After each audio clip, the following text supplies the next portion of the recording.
Assalamualaikum warahmatullahi wabarakatuh, sahabat berbagi info.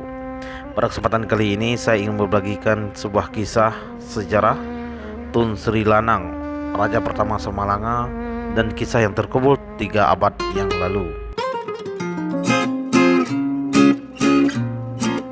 Tun Sri Lanang bernama asli Tun Muhammad anak Tun Ahmad, lahir di Selajut, Batu Sawah, Johor Lama pada tahun 1565 Masehi.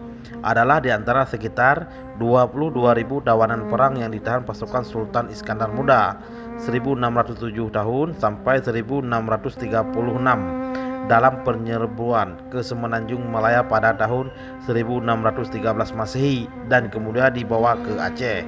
Menurut Linehan 1936, pemerintah Sultan Iskandar Muda memindahkan sekitar 22.000 penduduk Semenanjung Melayu ke Aceh dikarenakan penduduk Aceh telah berkurang drastis karena perang selama 130 tahun.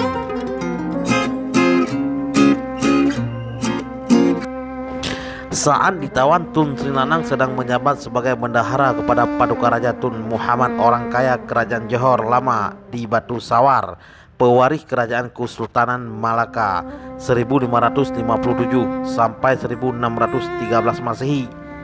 Tun Sri Lanang selain seorang bendaharawan juga adalah seorang penulis. Ketika ditawan dan dibawa ke Aceh pada tahun 1613 Masehi, Tun Sri Lanang telah menuliskan sebagian dari naskah Sulalatus Sulatin yang kemudian dirampungkannya di Aceh.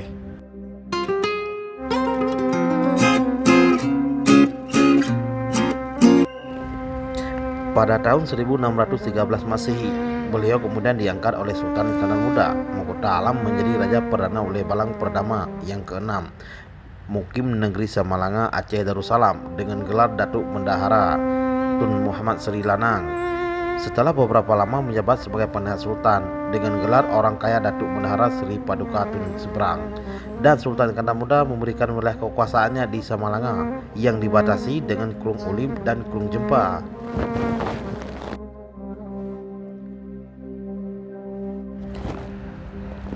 Tun Sri Lanang adalah orang yang membangun Masjid Raya Samalanga. Peletakan batu pertama untuk masjid tersebut dilakukan oleh Sultan Aceh Darussalam ke-22, Sultan Iskandar Muda Mahkota Alam. Masjid Raya ini sekarang dikembangkan oleh Lembaga Mudi Mesra, Ma'had Ulumul Diniyah Masjid Raya, pimpinan Tunku Hasanul, yang pada saat ini memiliki sekitar 6.000 santri. Rumah bekas kediaman Raja Samalanga pertama ini dikenal sebagai Rumah Krung, telah dipagar meskipun beberapa bagian masih menggunakan kayu dan sudah terlihat keropos dimakan rayap. Di sebelah kirinya berjarak sekitar 50 meter disemayamkan jasad Tun Sri Lanang dan orang-orang dekatnya pada satu komplek perkebunan sederhana. Tun Sri Lanang, sang pengarang kitab Sulalatus Salatin, bacaan wajib di sekolah-sekolah Melayu, dikenang juga dengan gelarnya tidak resmi, yaitu Gajah Mada Dunia Melayu. Di antara kesamaan Tun Sri Lanang dengan Gajah Mada adalah penyatuan. Gajah Mada menyatukan pulau-pulau di Nusantara, sementara Tun Sri menyatukan Melayu karena menurunkan garis keturunan bangsawan di Malaysia dan di Aceh. Di Malaysia keturunannya diantaranya adalah Sultan Pahang, Johor, dan Selangor, sedangkan di Aceh telah ada keturunan ke-8. Beliau yang saat ini juga Ketua Yayasan Tun Sri Lanang, Pojut Haslinda Syahrul.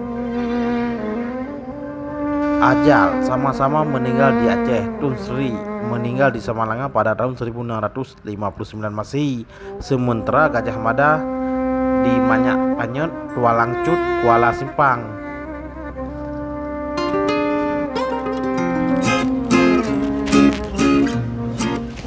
Raja Samalanga dalam sejarah dua bangsa Indonesia Malaysia, Tun Sri Lanang, abad ke-16. Tun Sri Lanang, Raja Samalanga, berasal dari negeri seberang Malaysia.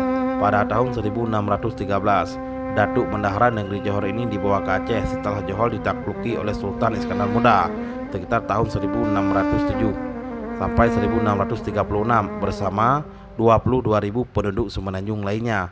Hampir semua penduduk di negeri ini beserta petinggi lainnya berimigrasi ke Aceh. Di antaranya adalah Raja Husin atau Iskandar Tani, Putri Pahang atau nama aslinya Putri Kamaliah, Putra Pahang orang Aceh menyebutnya, dan Datuk Bendahara atau Perdana Menteri Tun Muhammad. Tun Sri Lanang lahir di Selayut, Batu Sawar, Johor Lama pada tahun 1565. Nama asli Tun Sri Lanang adalah Tun Muhammad yang bergelar Datuk Bendahara Tun Muhammad, dan orang kaya Sri Paduka Tun Seberang, mempunyai sambungan silsilah sampai ke Manipuridan sebagai berikut. Tun Sri Lanang bin Tun Genggang bin Tun Jenal bin Tun Mat Ali bin Tun Hasan bin Tun Mutahhir bin Tun Ali Sari Nara bin Manipuridan 30. Tun Sri Lanang menikah dengan Tun Aminah bin Tun Kadut bin Sri Amar bangsa Tun Ping bin Tun Hasan bin Tun Biajit.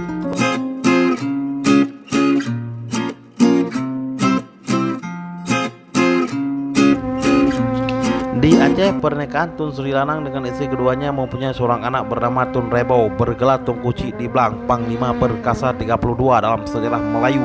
Anak cucu Tun Sri Lanang kemudian menjadi para bangsawan, bendahara dan sultan di Terengganu, Johor, Pahang, dan Selangor. Pada tahun 1613, Tun Sri Lanang setelah peristiwa Batu Sawar hijrah ke Aceh, Darussalam, bersama keluarga Sultan Alauddin, termasuk adiknya Raja Bungsu. Bersama mereka ada 2000 penduduk Johor yang dibawa ke Aceh dan kemudian dimukimkan di Samalanga. Secara tradisional, jabatan penting dalam Kesultanan Melayu merupakan jabatan warisan turun-temurun dari satu generasi ke generasi berikutnya.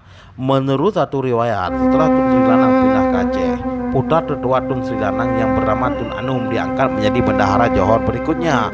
Diduga Tun Anum meninggal dunia bersama pembesar Johor lainnya akibat wabah penyakit pada tahun 1642 dan dimakamkan di Makam Tauhid, Makam Said 35.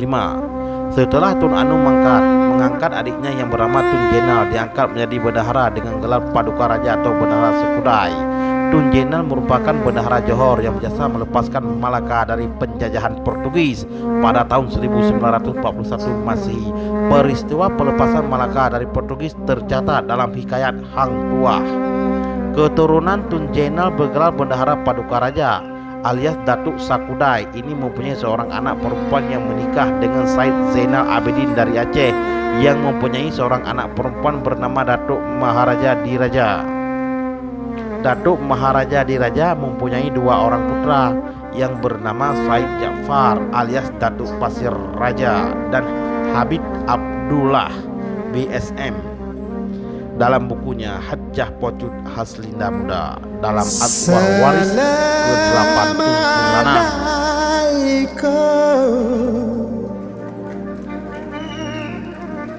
Warahmatullah Jaro 12 Hati Jumat